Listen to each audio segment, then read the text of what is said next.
Dave Gleason, welcome back to the Soccer Queens podcast. Hello, hello, hello, and hello, everybody. It's nice to be back.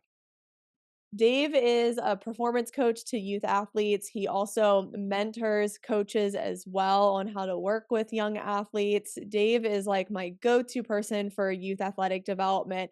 And I brought him on today because he had such a really controversial, well, I wouldn't say it's controversial, but it was definitely a hot take for some parents. And I'm going to read it and we're going to just open a can of worms and have a whole discussion about this post today because it is extremely important to make sure our athletes are becoming robust and resilient to play their sport. So Mm. here's the post. Parents of kids with 4 to 6 practices per week, what are they doing off the field to meet those physical demands on their body? So fantastic post. And I would say that 4 to 6 practices a week is now the norm with most young athletes today. I think three at a minimum, which is still a lot. So let's expound on this post and just talk about the physical demands of all these practices and games and what they should be doing. Sounds great. Thanks for the intro and like kind of bringing that back in so people really know like what we're talking about. And I can tell like there's most likely parents and I know players that are already kind of cringing, like, oh, like I know. But I want to put it in context a little bit first, Erica. And the fact that what I mean by that post and what we talk about offline is it's not the general demands necessarily of being active 4 to 6 days a week. Like that should be the norm. You should move 4 to 6 days a week, right? You should have physical activity. What I'm talking about is the specific demands of, let's just say, a young soccer player 4 to 6 days a week, where that is primarily, if not their only form of activity or exercise. So it's like, where is the balance there? And Erica, we've talked way too much in the last couple years about the increased incidence of non-trauma related injuries and just overuse injuries, burnout, mentally and or physically. And so this topic is really, really important because it's, we were talking about this. It's like parents are like, I know, but she loves it. Well, that's not a reason for her to allow herself to be in that situation or for you to allow that, especially as, 10, 11, 12-year-old young soccer player. And kids, same thing. Like, yeah, I know, but what do I do? What do I do? Like, I can't take time off. And like, those are the things I want to dive into with you just a little bit, to hopefully dispel some of, I don't know if it's a myth, but like the truths behind this so that like parents and kids can make more informed decisions and maybe make those tough decisions that are in their best interests. You know what's interesting about all this is like the load management is not in the discussion. And I think parents think, okay, well, if we do like some strength training here and there, like 1 or 2 hours a week, that's going to help them with that load. But I don't think they understand the tissue tolerance that needs to be built up to handle that load. It's almost like you stretch a rubber band so many times and then eventually it just snaps. And that's really what happens to our young athletes with a lot of these overuse injuries. So it's more really the fatigue and the load that's playing a role in the injury. Yes, strength helps, but if you're practicing 4 to 6 days a week and you can't handle that and you're fatigued, then something's going to break at some point in time. Mhm. The scary thing is, and prevention is always a tough sell. I had sport, like kind of a sports specific chiropractor tell me this one time. As someone that worked on me, I was out of alignment and I was playing adult soccer and it was causing issues. So, and she had said, and I'll never forget this, and I've used this phrase so many times since, the absence of pain doesn't necessarily mean health. So it's really like, and as a young person especially, right? Like, well, nothing hurts right now, right? I'm fine now. I'm like, yeah, I'm tight in my hip flexors, but that's it. I mean, I'm stretched out. I go to see Erica twice a week, and we work on that because she says I have to work on it. It's like a volcano, you guys. It's like it's slowly building, and it only takes one, like, you're trying to hit a 40-yard ball in the air, and all of a sudden your hip flexor just literally goes.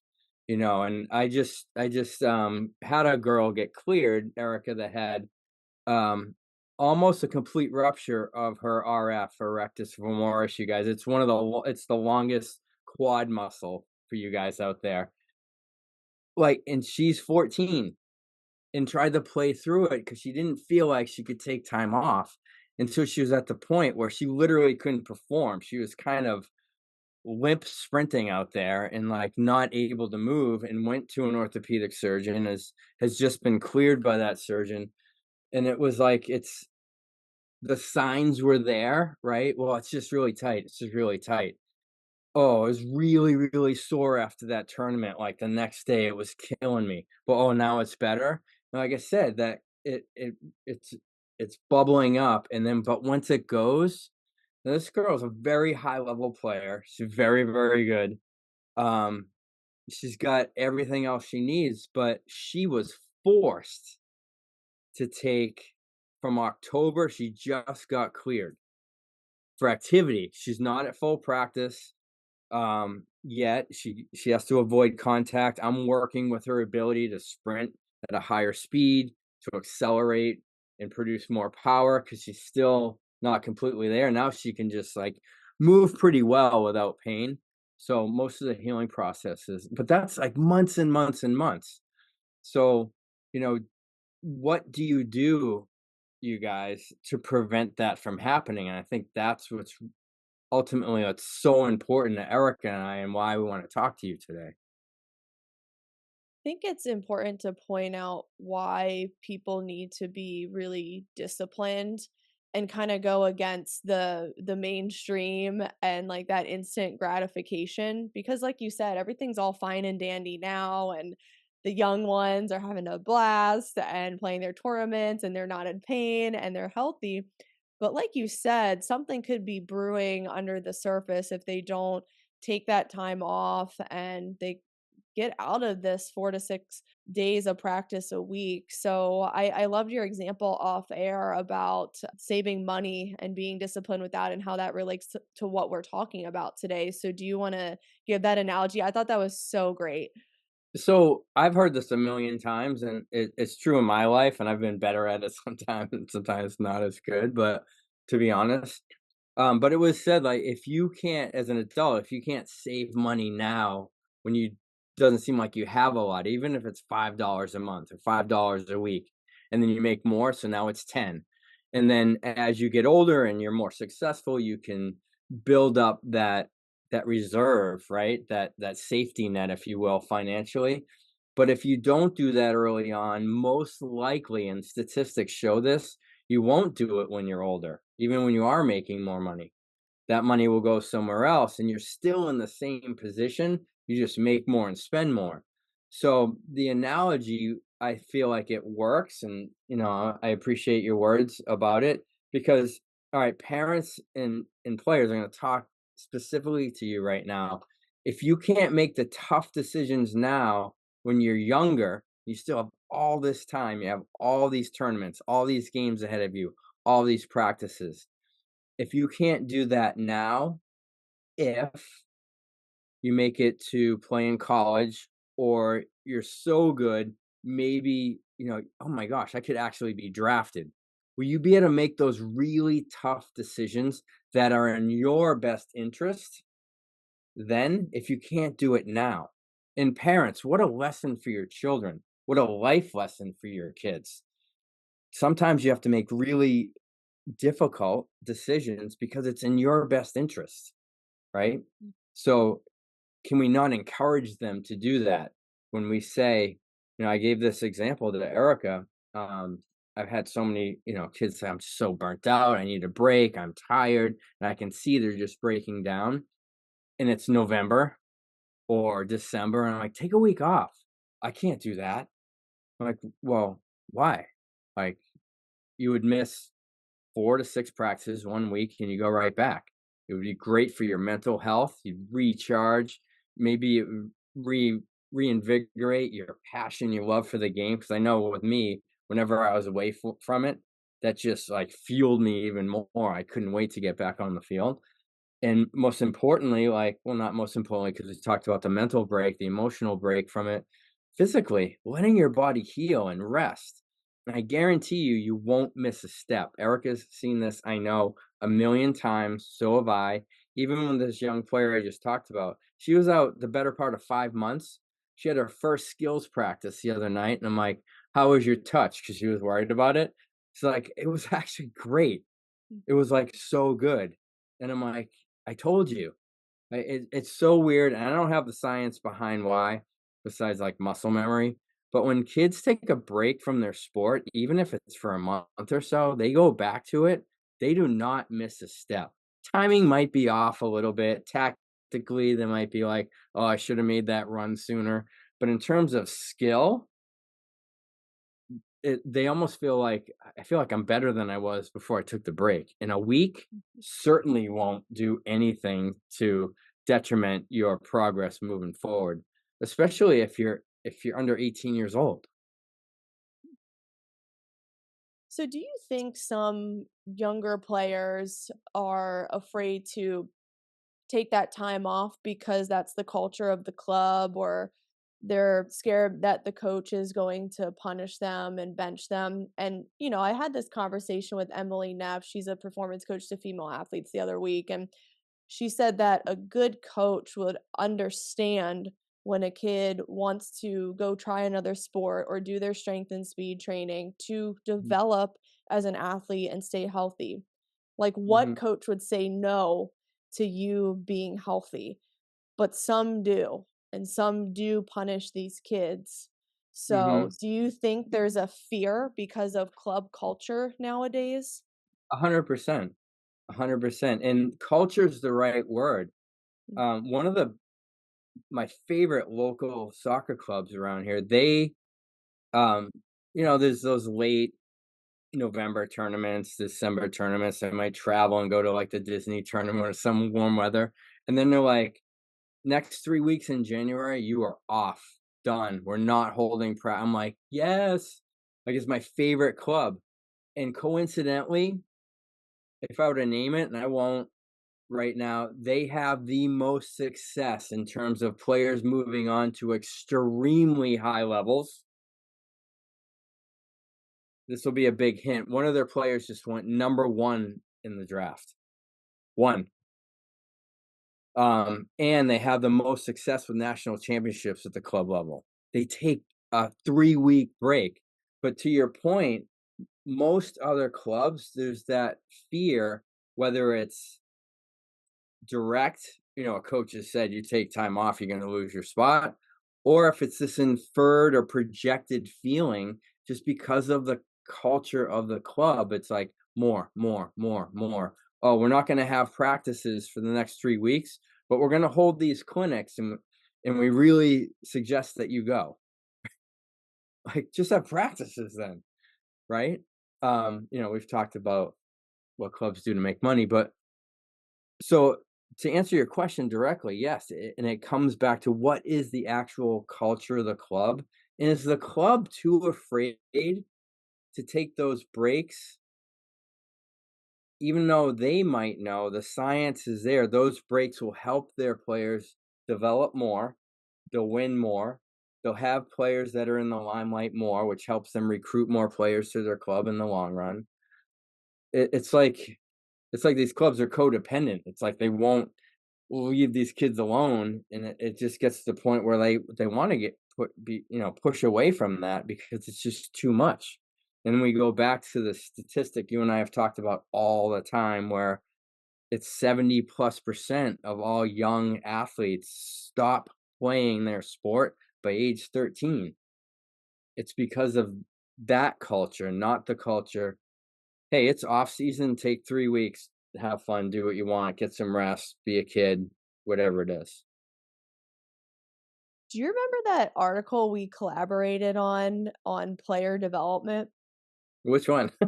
It Yes. yeah, so back during COVID, Dave and I used to do these awesome blog collaborations where he would open up a blog and then I would write the second half or vice versa. And I remember we did one on, I think it was called What True Player Development Really Is.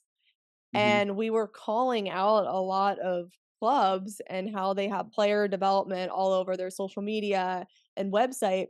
And our point of the article was, well, if true player development is what you guys preach, then why aren't these kids able to go try other sports before age 12? Why can't they take a season off to dabble a little bit, have some other hobbies? Or why don't you have a strength, speed, and conditioning program at your club?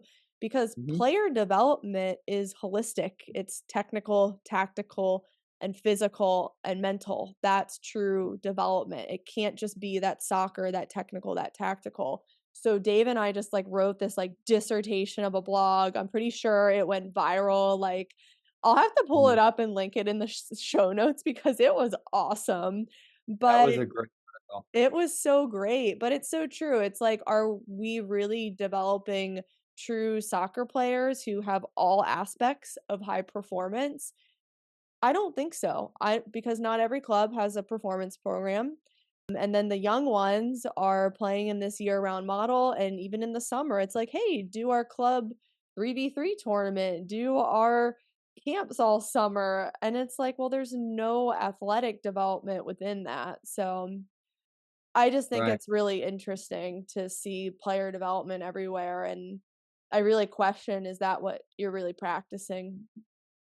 Yeah, I think if we were to find 20 club websites, right, every single one would say player development is one of their, top missions but again, is it really? I think at the root of it, yes, but, like, performance will be the outcome if it's not the goal. And I've always been huge on that. Performance isn't the goal, it's the outcome if you do everything else the right way. You talk to all these don't talk to them. You see all these high level, like the highest level household names on TikTok, Instagram, and they talk about, "Oh, how did you get to that point?" It was about the process and doing all the little things right, trusting in the process. Most of them would say, "I didn't wanna be the best." Tom Brady, "I didn't wanna be the best player in history. I wanted to I wanted to do my very best to be the best version of me every single day, and I didn't wanna let my teammates down." Like, it's about the process and all those little things. You and I, not too long ago, did a great podcast, I thought, on what the grind really means, and I think this plays into that. The grind isn't just 4 to 6 practices, intense, hard, every single week, and then your break is a 3-game and 2-day tournament with travel, which is tiring. No, the grind is all those other little things that we always preach, right? Hydration, nutrition, sleep, strength and conditioning, and that's a whole nother topic. I think that has been misconstrued. Strength and conditioning, in my opinion, with today's super busy, overscheduled, overworked young athlete, it's not. It should not be defined as the traditional strength and conditioning where, yeah, you're ramping up to peak, like, and we are crushing you in the conditioning part of it, right? Strength training, we're pushing 1 rep maxes as much as possible. How much force production is there? How much power is there? Those are all super important, but for a young athlete, are we working on all those local muscular systems to keep those strong so they have joint stability where they need it? Mhm, Right? Are we working on muscle activation, which is related to that, right? Working on the muscles with big names that hopefully you'll never hear about because you're not injured, right? Um, are we working on active range of motion and flexibility? Like really working on that. Would mhm, we ever take a full practice session to work on that? When we talk about speed, we work on the skill of speed and not just running drills for 20 minutes where the girls' legs are falling off at the end of practice. That's a completely different thing, and I feel like, especially today, it's just become super clouded. Oh, yeah, strength and conditioning, and that's, I think, why a lot of kids are like, "I can't do strength and conditioning stuff during the season." Like, "Oh, maybe I'll go once a week for an hour," right? Erica's been a part of this for so long as well. If I have an athlete once or maybe twice a week in season, I'm literally in my mind, what do I have to help her do to get put back together? Because she's broken down, hurting. Oh, this is killing me. My hamstring, my back, my glutes, my hip flexor, my Achilles tendon is super tight. I'm just sore all over. It literally becomes a recovery session almost every session. Where if the balance was there, and the science says this, we could actually help a young athlete get stronger during the season. Mm. Literally stronger. It's not like, "Oh, we're just gonna maintain," and no. Like, it's so important, but I think my main point is, again, it's so clouded, Erica, and it's so frustrating because what should be the number one goal is the well-being of each individual player, and I just feel like that's just missed. It really is, and the more we get into this, we've said it gets worse and worse, and the athletes who do continue in season gets less and less. But I will say, like the girls who do continue, they thrive. And Mhm, not only are they healthy, but they're stronger and they're outrunning everyone else because we are still doing that in season speed work and having them run at these high velocities that they're not getting at practice, but we're making sure that they're getting quality rest and we're really working on sprint form and just making sure that they're energized. And I always like tell my girls we should never be sore after an in-season workout, speed or strength. And if you are, then you're probably not doing the right program. But it is really important to continue. And I know it can get overwhelming, but what people will find is it's like a nice change of pace. It's almost like a different sport.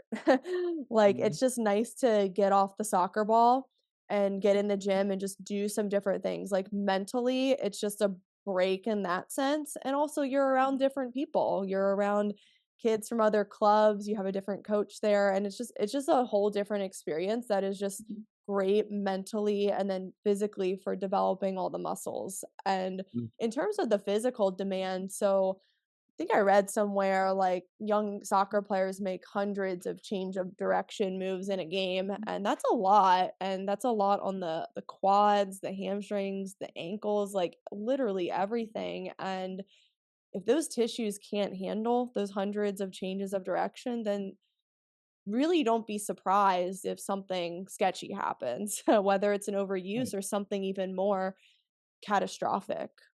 mhm. That's a good point, and what you really made me think about for a second is, I think part of the fear from parents, and especially you guys, the players, is what if, right? Well, what if I lose my starting role? Or what if I am sore, right? And you said, "Oh, it's the wrong program if I'm sore going into practice." And what if? Well, what if you did all the things that we talk about and you make those tough decisions, whether it's taking time off or, you're really focused in on your sleep, nutrition, hydration, you're working on your mobility, flexibility, all the stuff that we know works, right? What if toward the end of your club season when it really matters the most, because you might be going to a regional tournament, national tournament, what if you were stronger than you were 3 months ago? What if you're moving more freely and fluid than you were 3 months ago? What if when you hit a soccer ball and you go to hit it hard, it feels like you're hitting it like you were 3 months ago, but now it's like 10 miles an hour faster, or you can hit it 10 yards further on a dime? What if those things? What if you weren't starting to lose your love for the beautiful game? What if you weren't feeling like to go to practice today? I am so tired. I get that all the time. Hey, how you doing? I'm so tired today. Right? What if you didn't have that? What if you're like, "I can't wait to get back on the field," the way you used to when you were little, right? Parents, we can give them that gift. We just have to help them make difficult decisions, and then sometimes I've been there. I had 2 club soccer players, one played in college. It's making the decisions that they don't wanna make in their best interest. Sometimes that's the hard truth, that's tough love, as Erica would say, like, sometimes you have to do it because, like, I understand the family commitment of club soccer. It's not just the child and, like, one parent a lot of times. It's everybody. Someone's gotta bring other kids other places, or the whole family is going on the tournament and traveling and trying to figure out schedules and who's gonna cook dinner. It's so much. Do you really wanna do all of that selfishly? Do you really wanna do all that, and then your son or daughter stops playing when they're a sophomore just because, not just because they're burnt out or injured and they just can't handle it anymore? So, and that's a tough reality of it, right? That's why I was so excited when Erica, when you reached out. So I'm like, "Yeah, we need to talk about this." Absolutely. So I think people are now asking, well, the schedule is probably not going to change Mm, with 4 to 6 practices a week, having tournaments fall, winter, spring, then maybe even the summer. So would you recommend for at least like those like younger age groups before age 12, 13, they should stand up to their coach or communicate with them, "Hey, we want to take a season off to like try other sports, to maybe do mm. a performance program." And then for the older age groups, like what would you recommend? Because for them it's kind of hard to take that time off with like the recruiting going on and like at that level like the expectations are higher from the coach, with that year-round model, so, like, what would you suggest? 'Cause I know it's hard to navigate. Yeah, I actually wrote notes on this, and I wanna just make sure I stay okay, so one of the things is, and, like, some of you are gonna be like, "This is a big ask," like, "I can't even believe you said that," right? So, and I think the answer is relatively the same, Erica, whether it's a player that's under 12 or a player that's, "Okay, it's my junior year, like, I can't miss a second," right? I think the difference is the timing of, like, what you do. So if you're in high school and you have a shot at playing after high school, right? And you know that. Maybe you're talking to a few coaches. First of all, those college coaches will appreciate it because they want kids that have, like, he's got a lot left in the tank. She's got a lot left in the tank. She's not overworked, blah blah blah. So, but you just have to pick your spots. So I would say, ideally, you guys are gonna be like, "Did he just say that?" Every quarter, 3, 4 days to a week. Literally, just, like, take off a long weekend. Um, you just, again, if you're older, you're gonna have to pick your spots. You're obviously not gonna do that if you're in a legit showcase tournament, you have 3 coaches that are going to that tournament that you've been talking to, that's not the weekend to take off, right? Um, I'll say this too, I think this will help people in terms of like, "Okay, I hear you. How do I do this?" You have to communicate with your club and your coach from the beginning. So they have expectations in terms of you and your family and your daughter and when she's going to show and what your priorities are. And then you can have that conversation. You'll know what to expect from the club as well. And early on, that would be part of my decision making process as a parent, what club we're going to go with if we're going that route. Because just because they have a lot of winning teams or because they do have a lot of players that are moving on to play college ball or whatever, doesn't mean it's the best fit for your child, at least not yet. So, from a global perspective, even if it's, I mean, I know families, Erica, they won't take a family vacation because they can't miss club soccer, right? Like, how that's so important. So every quarter, 3, 4 days to a week. Um, I will say this, I don't think there's a formula. You have to Parents have a pulse on your son or daughter, and kids, you have to really listen to your body. We talk about that all the time, and don't be afraid to talk to mom or dad about, like, "I am really, really tired." I just had an athlete a couple weeks ago who plays academy, girls, and she has had not a break from high school soccer right into club academy, not a break. And I was talking to her dad. I'm like, I don't want to see her this week. I mean, I do, right? Because I know I need to help put her back together and work on all the things. Like the 2 days I would see her. I want you to be able to tell me she slept. Like literally, tell me she just ate something healthy, drank some water, and slept. So, I don't know that I have a formula in terms of how many days. It it's just difficult because to your point, Erica, the schedule is not gonna change. Clubs aren't gonna be like, "Oh, Dave and Erica did this really cool podcast. I think we should scale back to 3 times a week instead of 4 to 6." That's not happening. But they do you just that's a tough love, that tough decision. You said this, stand up, coach. I need a day off. And there's been times I've consulted with parents on this.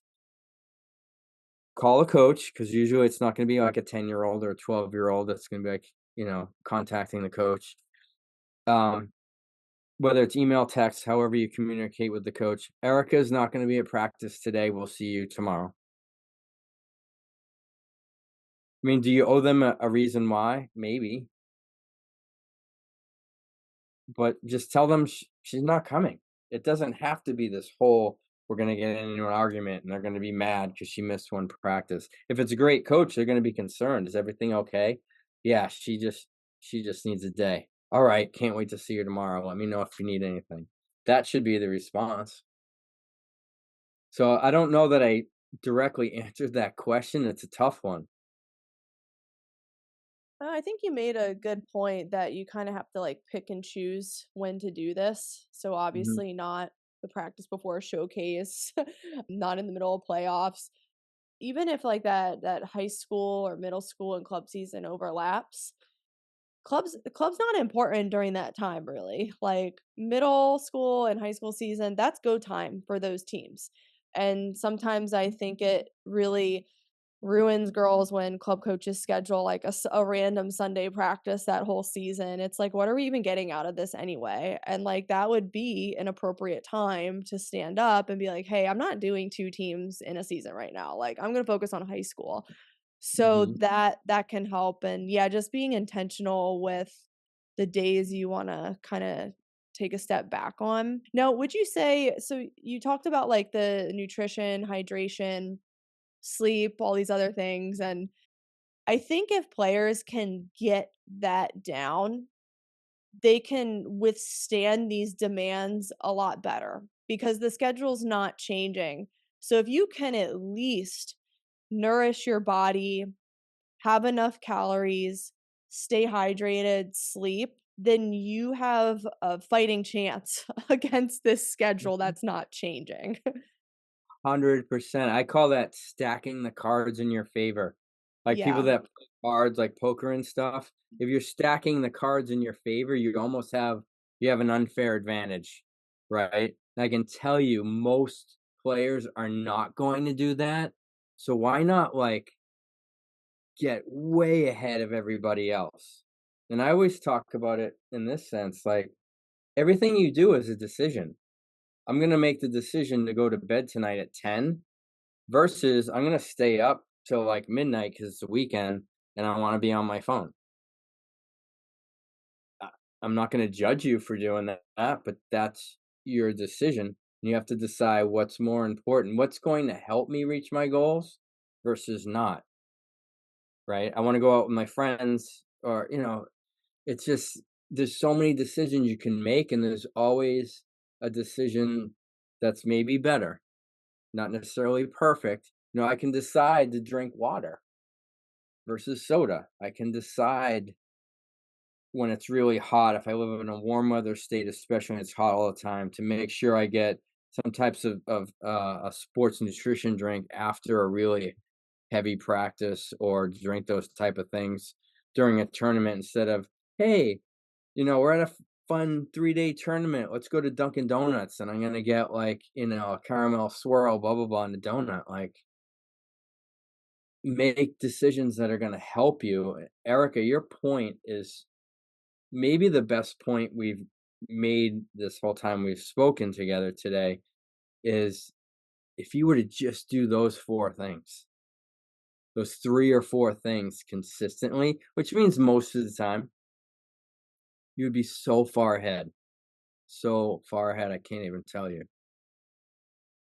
Well, I think that kind of wraps up the conversation, and I hope this discussion gives everyone some things to think about and just how you're preparing for these demands, because a lot of this isn't going to change unless people like really stand up. And actually here in Florida, there's a club and high school coach who is going to the Florida High School Athletics Association with a petition, and a lot of us coaches are backing it with like research and scientific studies. And he's basically saying, "Hey, we need this high school schedule to change so it's not 3 games in a week and done on like consecutive days." And I Mhm. thought that was fantastic. I was like, "I'm in." And more people can be doing this, but they're not, like, thinking about it, but just know that that is an option. That is an option with the high school league, even the ECNLs and the GAs that Mm, blast all the way through summer and mm. winter and spring and fall. So it is possible, you just have to get a backing of people and who have been in this for a while, and then have the studies ready to go and hope for the best. I'm so glad you said that. I'll be really brief with this. In Massachusetts, that's, at the public high school level, that is policy. There's, like, I think it's no Sunday practices unless the Saturday's missed. They absolutely cannot go more than a certain number of days, certain number of hours per week. If that could carry, and that was just, again, it's data driven. They went to the state, now it's a mandate. Um, and athletic directors have to enforce it, so forth and so on. If that could, through osmosis, somehow transfer into privatized club soccer, it would benefit everybody. Well, Dave, this was awesome. Guys, please leave a comment, ask questions if you want to chime in on this discussion. What are you doing? And how are you making sure that your players are staying healthy? So, Dave, thank you again. And I will see everyone on the next episode.